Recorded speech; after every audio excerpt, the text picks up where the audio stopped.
Hi, welcome in the episode number 12 of EURO2024 MASTERMIND. Today's team will be Serbia. It will be their first Euro as an independent country because in the past they were playing as a part of Yugoslavia, as they have played as like whole big country called Yugoslavia. So they never. So after they their first Euro qualifiers was 2008 as a Serbia, and like they haven't advanced to an Euro before this one. But it's interesting that they didn't advance to an Euro, but they advanced to World Cup in 2010, 18, and 22. But since 2016, after there are 24 teams playing in Euro, it's like half of Europe playing there. It's pretty easy to qualify, but they didn't qualify for 2016 and 2020. And the history, like there's a Serbia, they never went out of a group. And this also will be good chance for them. They have around 7 million citizens. Their coach is Dragan Stojkovic. Yes, Stojkovic. He's ex-footballer, and I even read that he is considered to be one of the GOATs in Yugoslav and Serbian football. So they really like him there. He's a coach since 2021 and he qualified for World Cup, now for Euro. He even advanced in Nations League from Group C, Division C to Division A. No, but even this year they will play in Division A. So it is a huge advancement for them as a country. Now we'll talk about the first 11. First 11 was like easy to choose, I think, but the players are, they're pretty well known. In goal, I picked Petrovic instead of Vanja Milinkovic-Savic, brother of Sergej Milinkovic-Savic. Petrovic plays in bigger club in Chelsea, and this season was difficult for Chelsea in defense, and he showed some great saves.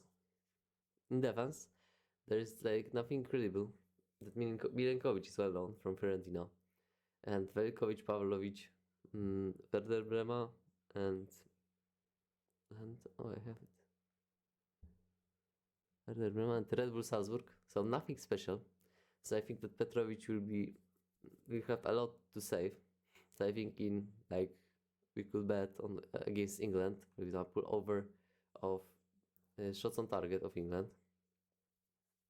But of course, this formation is like Kostic and Zivkovic has to help more in defense, but they're like wingers.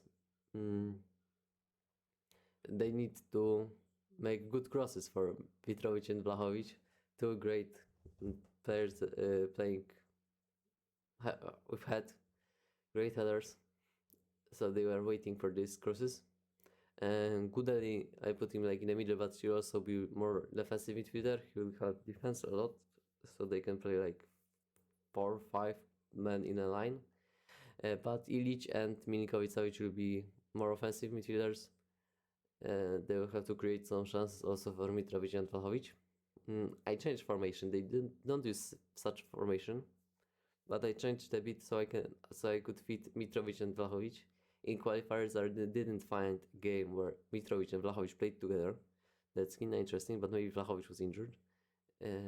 But I think that Mitrovic and Vlahovic should play together because they will score a lot, I think. And about the whole team, I didn't know before, but they have a lot of players from top 5 leagues, mostly from Italy, but they also have some guys from Spain, England.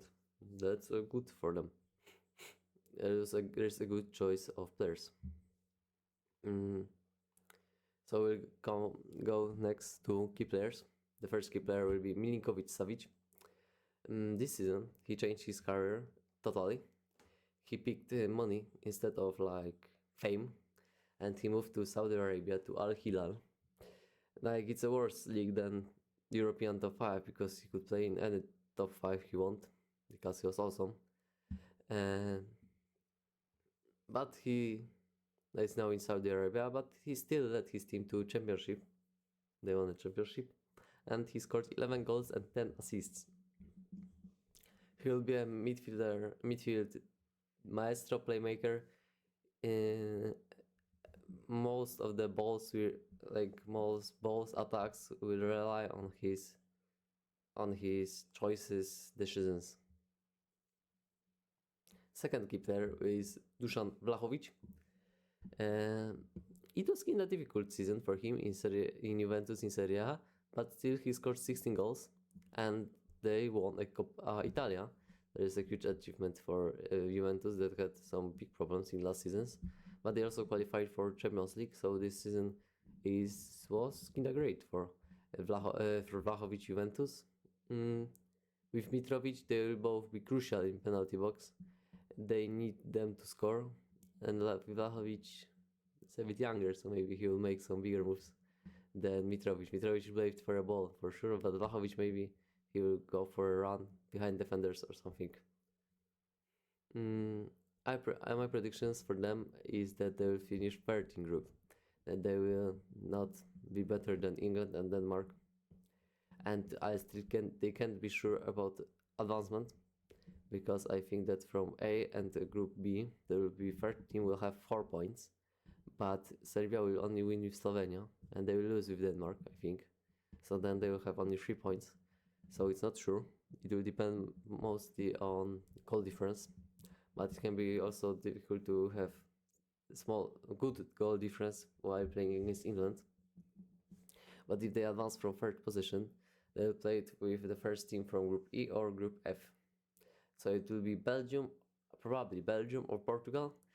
So I think that they will lose there in round of 16.